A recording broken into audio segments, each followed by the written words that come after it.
Good morning. Good morning. Blessing of the Lord be upon you. We bless you in the name of the Lord. Thank you.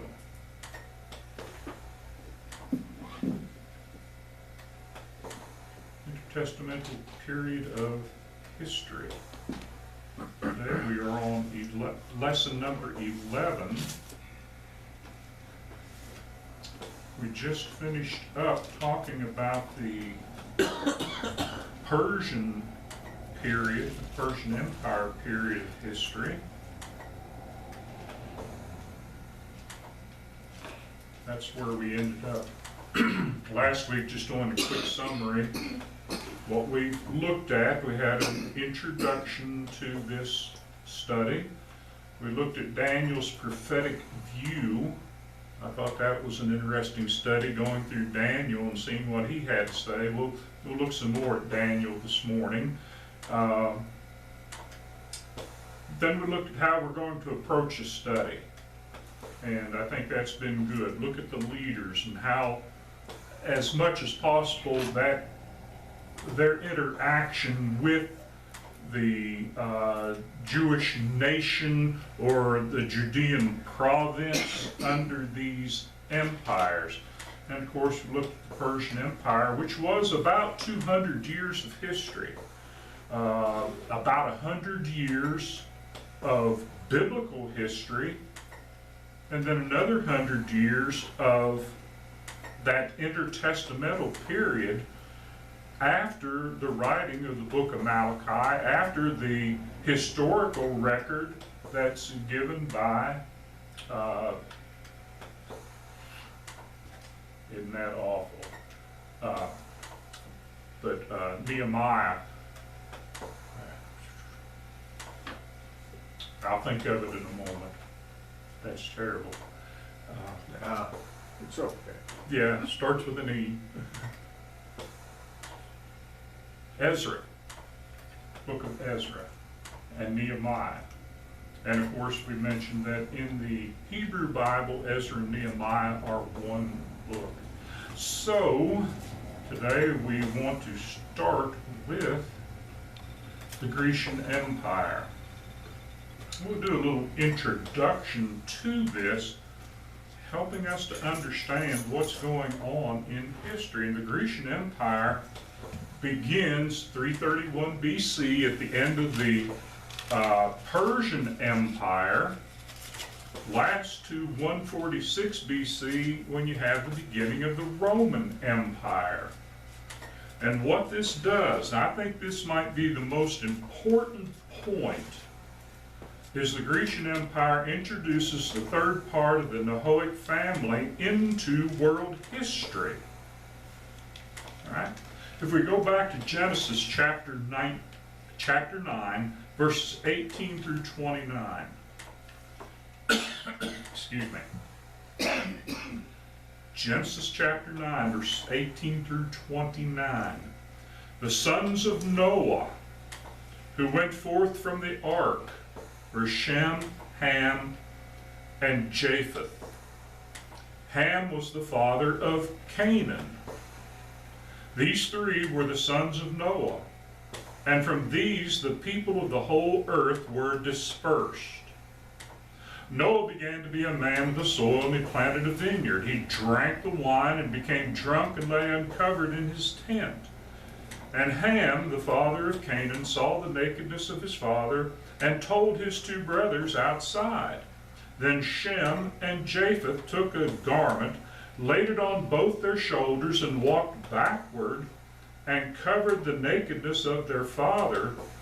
Their faces were turned backward, and they did not see their father's nakedness. When Noah awoke from his wine and knew what his youngest son had done to him, says his youngest son, right? That's actually taking Canaan, a grandson, as the youngest son. Remember, in biblical writings, that lineage, that there's really no distinction made. All right? but when he knows what his youngest son had done to him, he said, "Cursed be Canaan.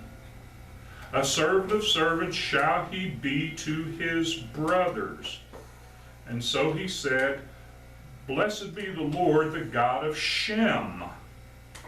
And Shem becomes the father of the Shemites or Semites that we say today. And let Canaan be his servant. Now, who's Canaan? Canaan is the son of Ham. Right? May God enlarge Japheth. Now, in Hebrew, yes, Japheth, and because the J is actually a Y. I think I've talked before about why do we have like a J in there. There's no J in the Hebrew. There's no J in the Greek. There's no J in the Cyrillic Eastern languages. Why do we have that? Well, at some point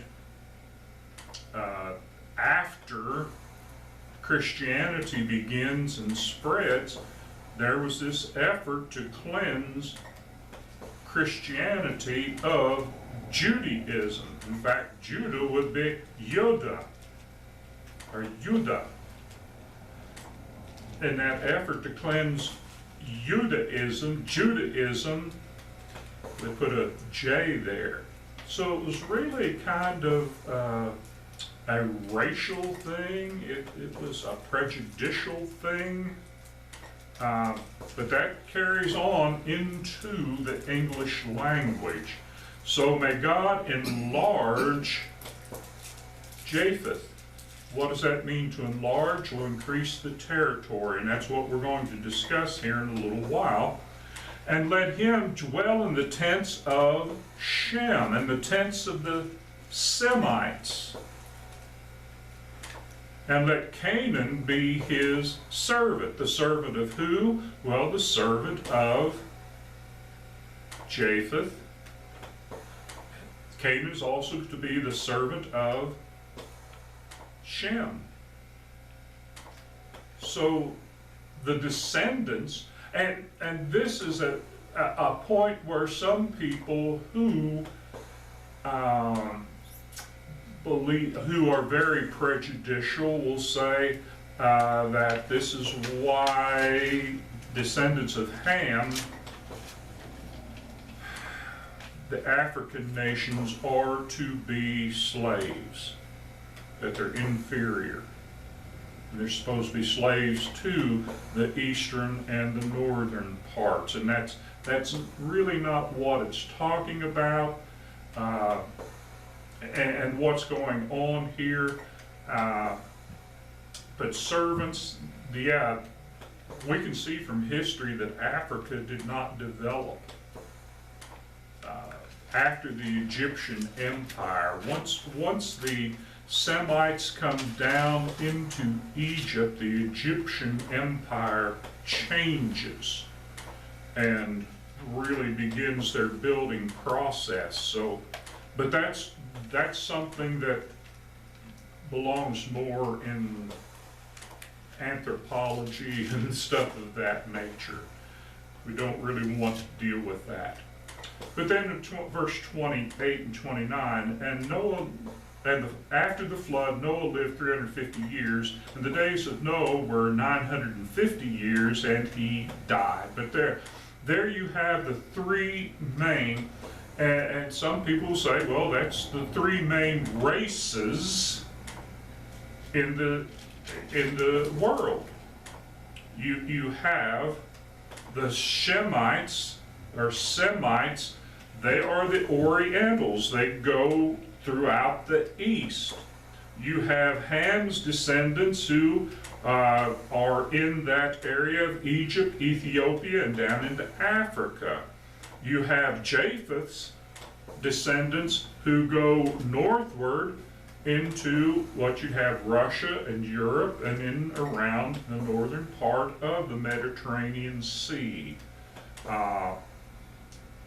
So the descendants of Ham, which we would refer to as Egypt and Ethiopia, and the descendants of Shem, the Eastern Orient, had fought over Canaan and Palestine, Judea, for centuries.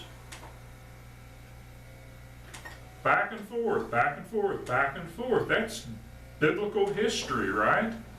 And we're not even, here's one caveat in here that I'm just not certain of. Where do the Hittites belong? Bible talks about the Hittites, and the Hittites may have been the first empire, and they were kind of north of what we call the Promised Land. Which family were they of? Could they possibly have been of the family of Japheth? I'm not sure. But we know that down along the coast, like Sidon and Tyre and some areas later, they're called Phoenicians. And the Phoenicians definitely would be associated with the family of Japheth. But you don't see them having a large impact on what we call the ANE, the ancient Near East, until the time when the Greeks actually come in and under Alexander the Great to start the Grecian Empire. So I'm just setting up the scene for what's going to happen and what has happened in history in the past. So, with Persia having attacked the European mainland and prompting the union of the city-states of Greece, the descendants of Japheth were aroused under Alexander the Great to seek to dominate the known world. Now, remember, it started, but we're going to see it started under Philip of Macedon, Alexander's father. You're going to see he was assassinated. Alexander takes over, and Alexander the Great's the one who comes in and takes Persia. Persia, again, for 200 years dominates the ancient Near East and basically rules the known world. Now, Greece is Yawan in Hebrew, Y-A-W-A-N. Well, that's transliterated into English, but it would come out like Javan. Javan, and you see that in the biblical text in different places. So in Hebrew, that's in Hebrew, it closely resembles I-O-N, Ion. And some of the early Greek settlements, Greek areas were known as Ionia. And that's up in that area of southern Asia Minor that I was talking about may have connections to the Hittite Empire at the beginning. But I haven't done the research to really understand that connection, if there is one. So the Grecian Empire was effectively ended with the defeat to the Roman Republic. The Roman Republic in 146 BC, and understand the difference between the Roman Republic and the Roman Empire. The Roman Empire doesn't come along till at least 100 years, a little over 100 years later. So the Grecian Hellenistic culture, and that's what it's called. The culture's Hellenistic.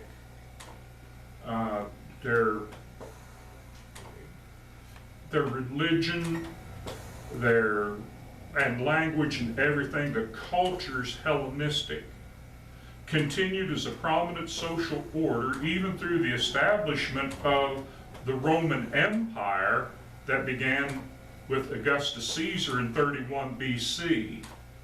So you have that time period, a little over 100 years of a Roman Republic.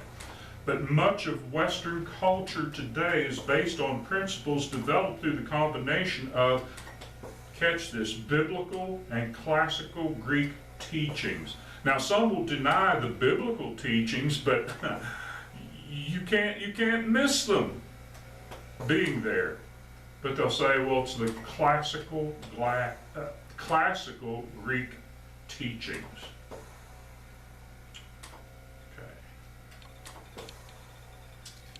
Here are the different time frames. Again, we're looking at history. So these things are important. And this just helps us to understand in our minds, at least it does for me, the time frames that we're looking at. So over here, about 3000 BC, you have what's called the Minoan civilization developing. Now take the M off, and what do you have? Inoan, right? And you can see some, move it around a little bit. Finally, you get around to the Ionians, okay, Ionians. But you have a great Minoan civilization, and archaeologists, scholars will talk about that, what they've done because of the Bronze Age. Bronze Age. That's when they're making things, they're making tools, they're making weapons, and that helps to solidify their culture and bringing things together. You drop on down to what, 1200. Now you begin the Trojan War and the destruction of Troy. Do you remember where Troy was? No. Troy was in Asia Minor. The Greeks went over. Let me just.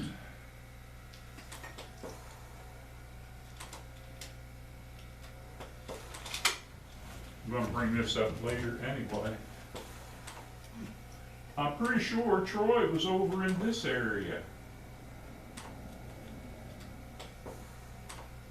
So they began fighting, and they're coming over here and actually trying to expand their territory over into this area. So that's early in their history.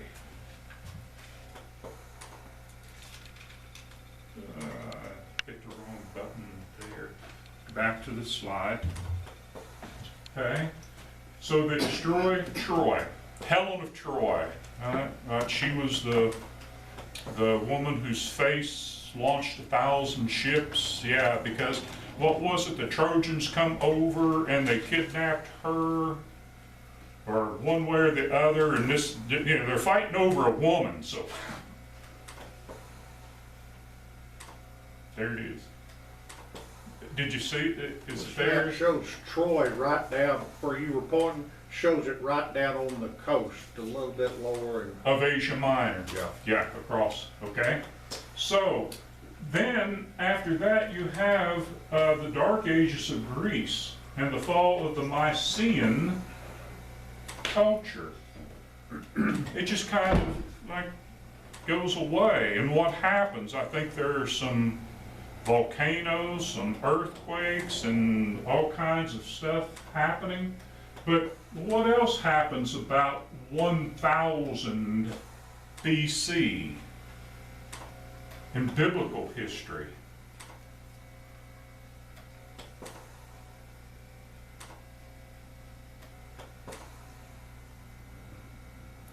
The United Kingdom under David. David unites the 12 tribes of Israel. And all of a sudden, you read what's going on, and you got ships going from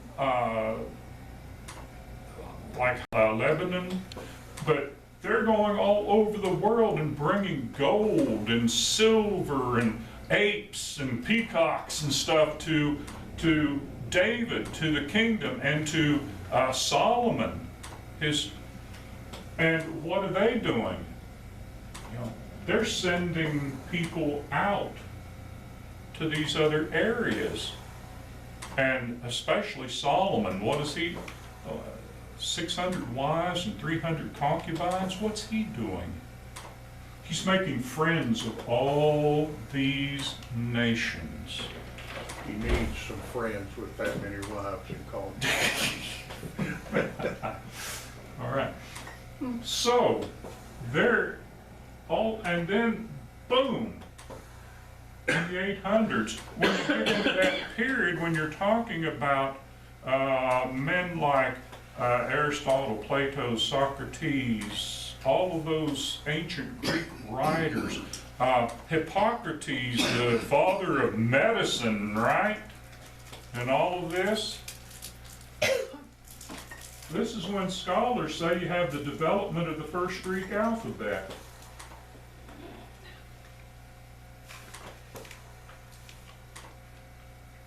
Alpha, beta, gamma, delta. The first letters of the Hebrew alphabet are Aleph, Bet, Gimel, Dalet. Looks pretty similar, doesn't it? Where did the Greeks get their alphabet from? Or at least pattern their alphabet from? The Hebrew? Looks like the Hebrew, and there are many scholars today who are saying that Hebrew was the original language, and that it was the original written language. And then all of a sudden you've got Solomon and these people, and now you're getting Greek culture, Western civilization. I would think that that period right there would be very similar to what we've lived through in our lives.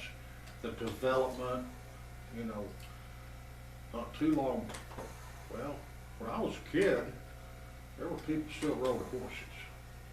Mm-hmm. They didn't have a car.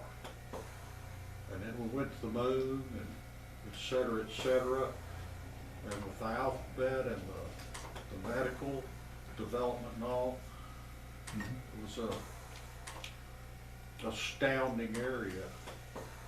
Yeah, your Development. great-grandparents were probably just there at the time when the horseless carriage was invented. Yeah. Well, then you have the first Olympic Games. Now, other than the fact that the participants were naked, and that's what gymnastics kind of means. What's the purpose of this?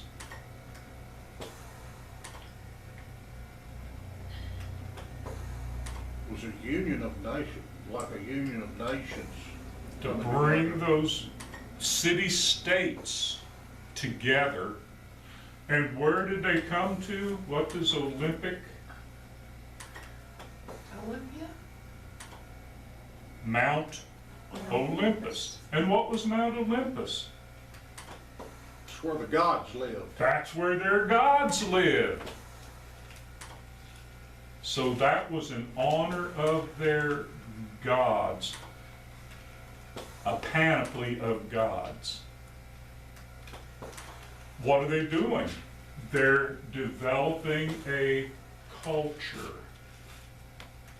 And this happens for several years. Now, 508, Cleisthenes introduces democracy in Athens. They had kings before that to rule all these city-states, but now, hey, let's have some democracy here. Let's vote on things. Sounds like a good idea, doesn't it? If your people are educated, and they think, and if they're not selfish and just voting for their self-interest, if they're voting for the interests of the whole, oh, well, sure, okay? So, 490 BC, what happens? The Persian Wars begin. This is when Xerxes, or no, Darius starts. And then Xerxes continues. And they just have wars on and off, back and forth. And 450, Athens becomes a powerful city and controls the empire. That's where the brain trust is, and that's where the Athena rules. But it's powerful. It controls the Greek, and it says empire. They're not an empire yet, but the seeds are sown in Athens. And 431, 404, war between Athens and Sparta. And we talked about how that these city-states wanted control. But when there's war between Athens and Sparta, who's being left out? Well, the Macedonians up north, right? And when there's war between Athens and Sparta, what are they doing? They're going behind each other's back and making treaties with Persia. You help me and I'll pay you tribute. No, you help me and I'll pay you tribute. See how that works out. Finally, in 323 BC, what did we say? 431, wasn't it? What was the start of the Grecian Empire?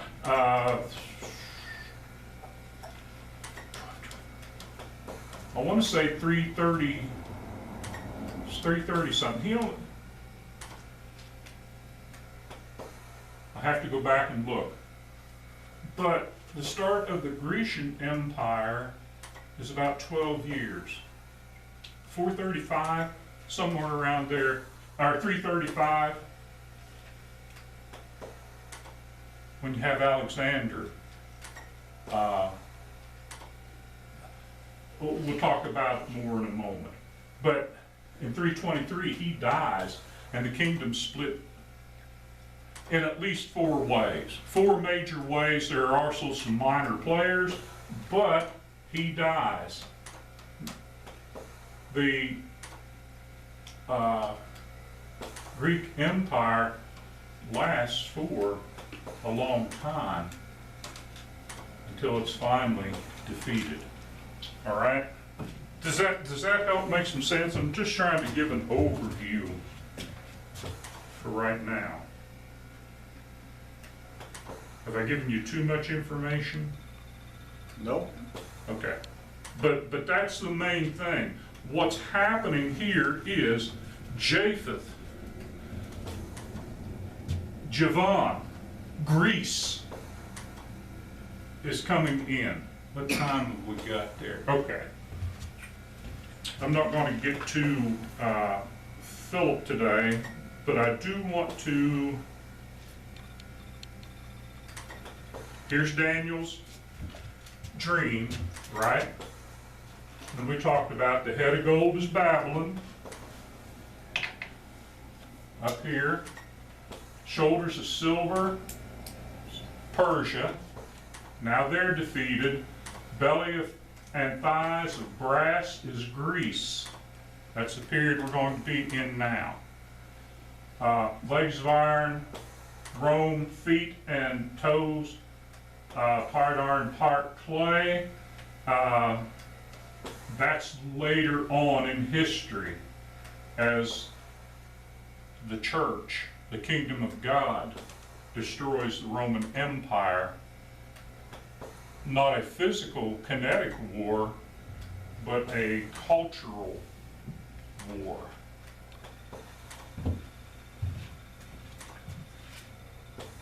One more. Remember we talked about this earlier? This was another dream that Daniel had. This vision of the ram and the goat.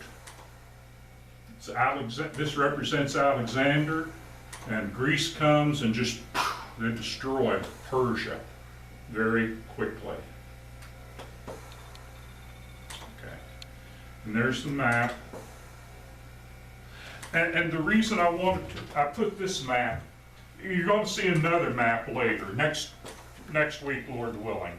I'll have to adjust my stuff. I'm not even, I do want to do that portion from Daniel today. Here are, you see four major sections. All right, this was the Persian Empire.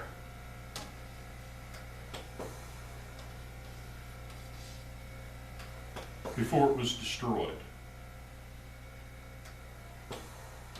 Alexander comes, crosses the Hellespont, drives this way, comes back, and dies somewhere over here. We'll talk more about the specifics of it. There's a lot that goes between it, but you get down to about 301 BC, from that 330 whatever number we're going to be talking about, and you have the Seleucid part of the kingdom under Seleucus Nicator. I hope I pronounced that right. You can see that area. You have Ptolemy the First Soter as this area. You have Thrace under Lysicamus, I think is how you pronounce his name, and then Greece proper. I forget his name right off. I'll have it here for you in a minute. There are other areas. See this area here? Different color? That's Pergamum. It's a minor player. There's a place up here, Pontus. Pergamum, one of the 7 letters to churches of Asia in Revelations written to a city called Pergamum, right? Up here's Pontus. Over here is Parthia. These really aren't under anyone's control. And also some of these Greek, like Rhodes. Heard of the island of Rhodes that had the Colossus on it? It was destroyed by an earthquake. And several of the small islands in here. They didn't end up under this control of these 4 major characters here. And what we're going to see later is that this is where it ends up. And the reason I've got this here, notice Ptolemy's under control here. Ptolemy has control of Judea and Jerusalem. Because I always want to try to make this referring to Judea and the Jews. This is where it's going to end up for quite a number of years, down into the time when the Seleucids come in and take this over. So there's going to be wars fought in this area for a couple hundred years.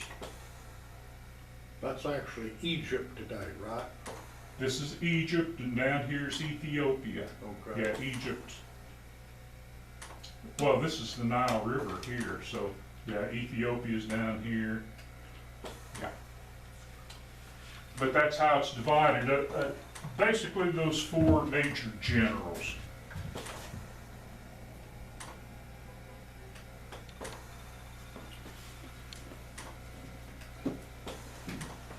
Where did I have?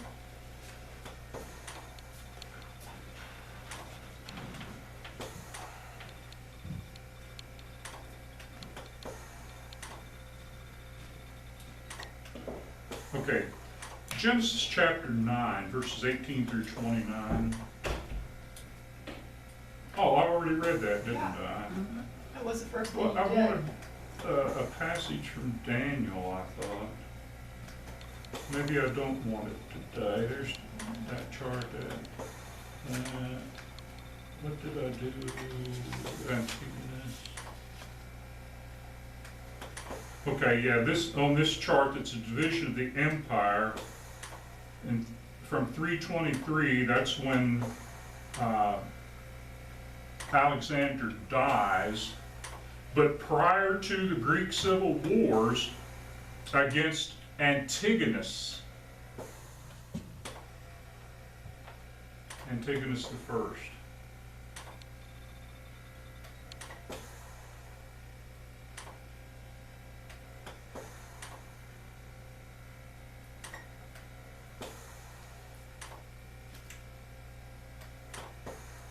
Let me peek down here. Okay, I guess that's all I'm going to have for today. And we'll just start with Philip next week.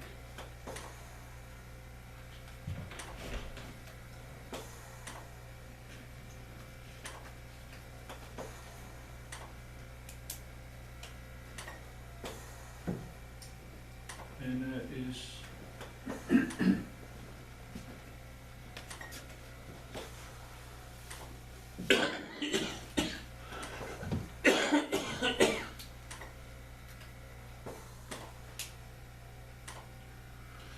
I know what it was. It was explaining, and I think I just cut it out. I just wanted to make sure that you understood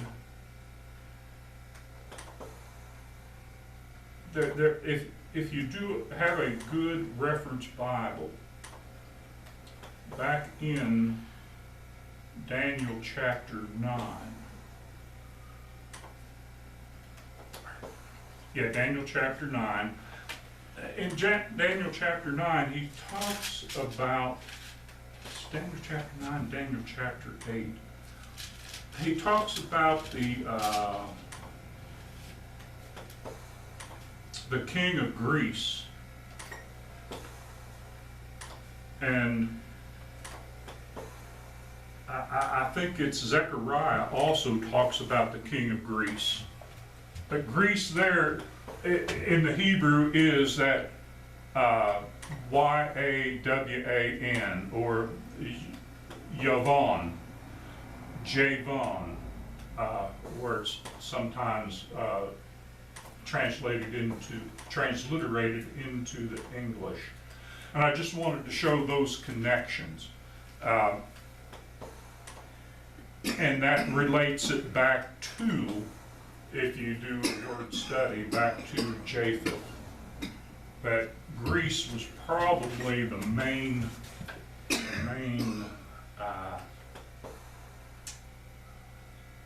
family line out of Japheth. So I'm sorry, I was trying to get this all straightened up this morning before we come over. I just confused myself a little bit more. But anyway, there we are. So next week, Lord willing, we'll look at, we'll start with Philip. This is Alexander's father. And I just got one, maybe two slides on him. Alexander's, we got a lot because it's going to talk about how, some things with him. But anyway, that'll be our class for today.